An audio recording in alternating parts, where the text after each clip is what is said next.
Good morning, students. Let us continue with the next animal, frog. Frogs can live both on land and in fresh water and belong to the class Amphibia of phylum Chordata. The most common species of frog found in India is Rana tigrina. They do not have constant body temperature, that is, their body temperature varies with the temperature of the environment. Such animals are called cold blooded or poikilotherms.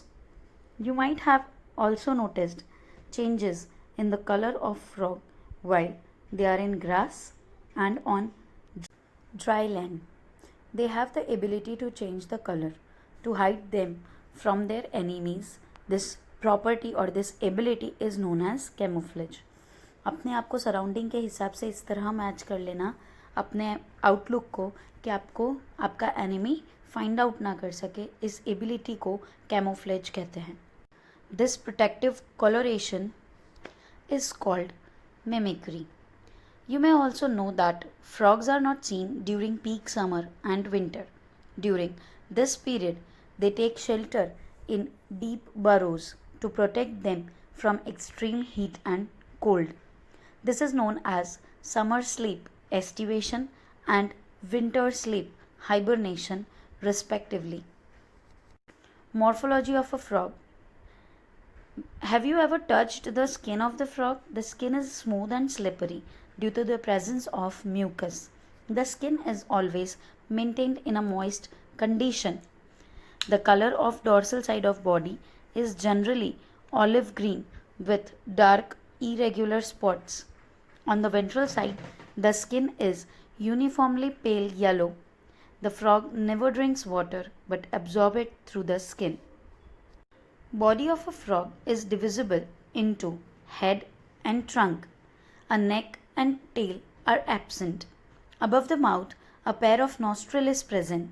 Eyes are bulged and covered by a nictitating membrane that protects them while in water. On either side of eyes, a membranous tympanum, that is ear, receives sound signals. The forelimb and the hind limb help in swimming, walking, leaping, and burrowing. The hind limbs end in 5 digits. They are larger and muscular than the forelimbs that end in 4 digits. So the hind limbs and forelimbs are different. Forelimbs are having 4 digits while hind limbs have 5 digits. Hind limbs have more muscular mass than the forelimbs. So these are the differences between the two kinds of limbs. Feet have webbed digits. The fingers, in between the fingers, a thin skin is there that gives the webbed appearance to the limbs that help in swimming. Frog exhibit sexual dimorphism, that is male and female looks different. They can be distinguished by presence of sound producing vocal cords and also a copulatory pad on the first digit of the forelimbs which are absent in a female frog.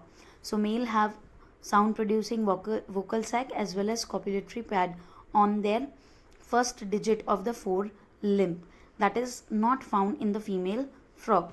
So whenever we encounter a frog, we can distinguish whether it is male frog or a female frog. Here is the figure that shows you the external features or morphology of a frog. We can see the head and trunk, no neck, no tail.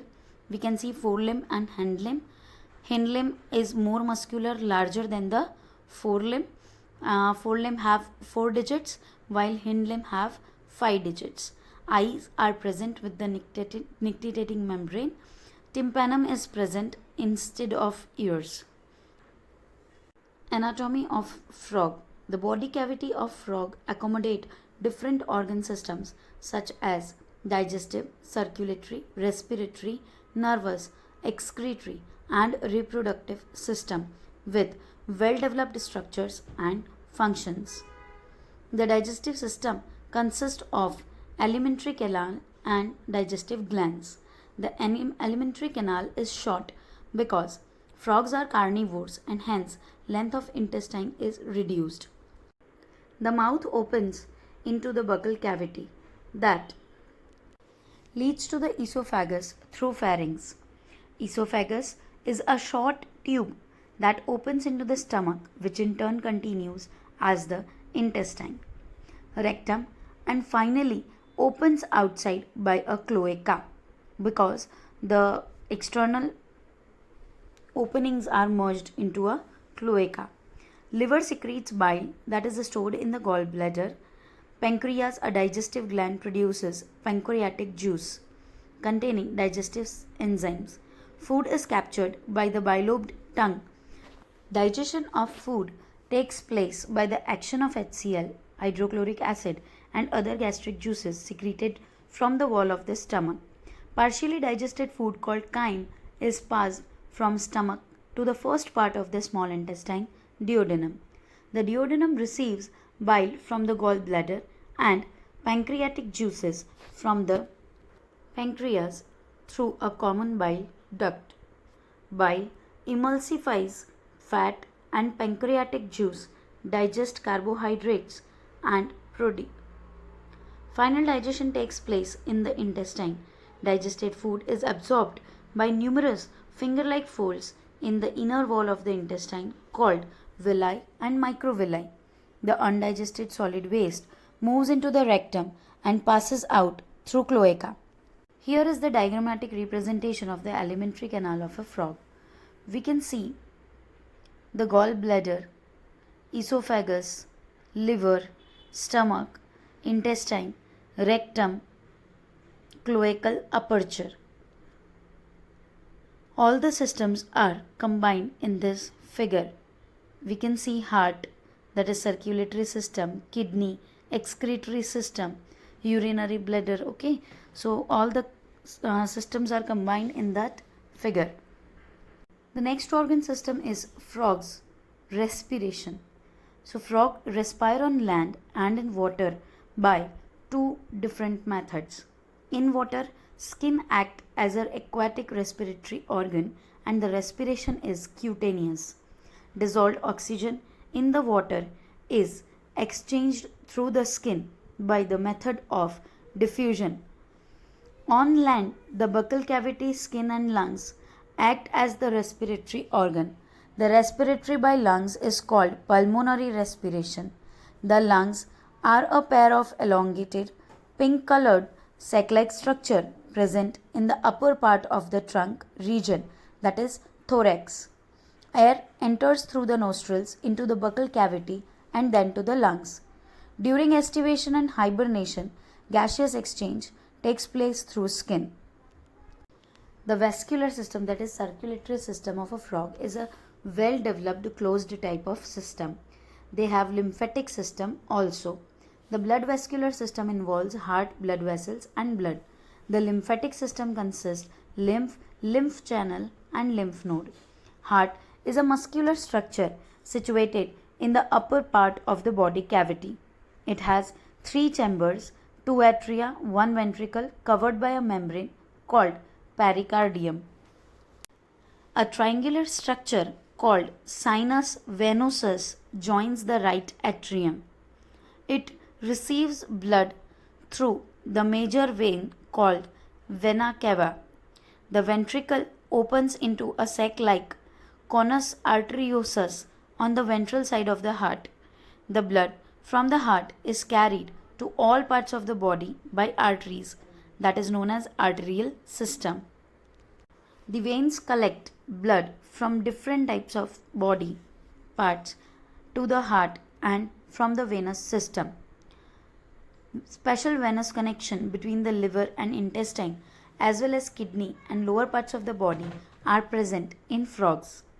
The former is called, that is with the liver it is hepatic portal system, with the kidney it is renal portal system. The blood is composed of plasma and cells. The blood cells are RBC or erythrocytes, WBC or leukocytes and platelets. RBCs are nucleated and contain red colored pigment. This is the difference. Human RBC are enucleated. That red colored pigment is hemoglobin. The lymph is different from the blood. It lacks few protein and RBCs. The blood carries nutrients, gases, and water to the respective sites during the circulation. The circulation of the blood is achieved by the pumping action of the muscular heart. The elimination of nitrogenous waste is carried out by a well developed excretory system. The excretory system consists of a pair of kidneys, ureter, cloaca, and urinary bladder. Almost everything is similar to human being, but just the external opening. Humans have two or three, but the frog have a single opening for excretory system, digestive system, and reproductive system. These are compact, red, dark, bean shaped structures situated a little posterior in the body cavity on both sides of the vertebral column. Each kidney is composed of several structural and functional units called uriniferous tubule or nephron. Two ureters emerge from the kidneys in the male frogs. The ureter act as urinogenital duct which opens into the cloaca. In females, the ureter and the oviduct open separately in the cloaca. The thin-walled urinary bladder is present ventral to the rectum, which opens in the cloaca. The frog excretes urea and thus it is a ureotelic animal. Excretory waste are carried by blood into the kidney where it is separated and excreted. The system for control and coordination is highly evolved in the frog.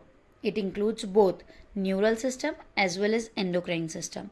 The chemical coordination of various organs of the body is achieved by the hormones which are secreted by the endocrine glands.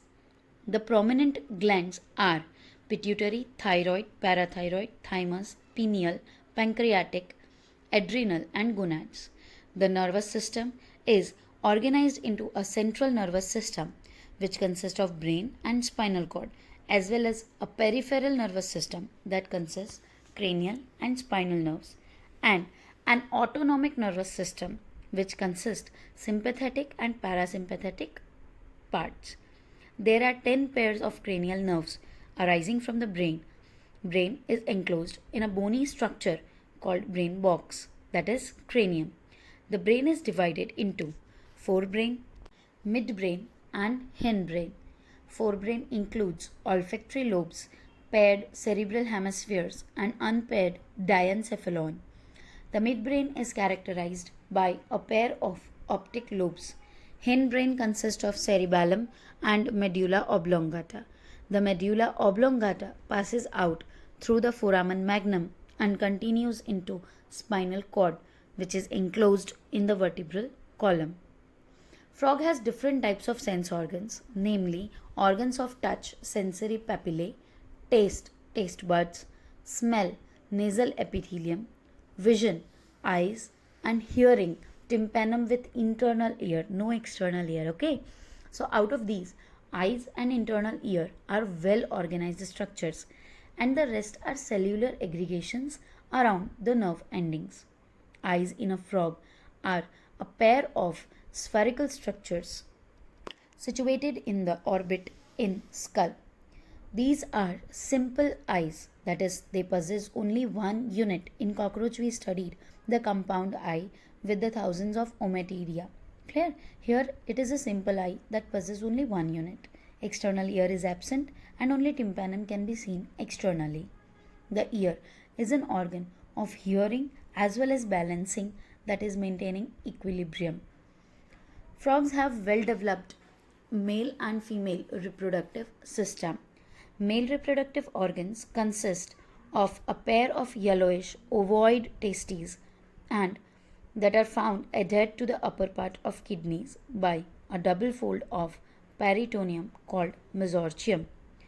Vasa efferentia are 10 to 12 in number that arise from testes. They enter the kidneys on either side and open into the Bidder's canal.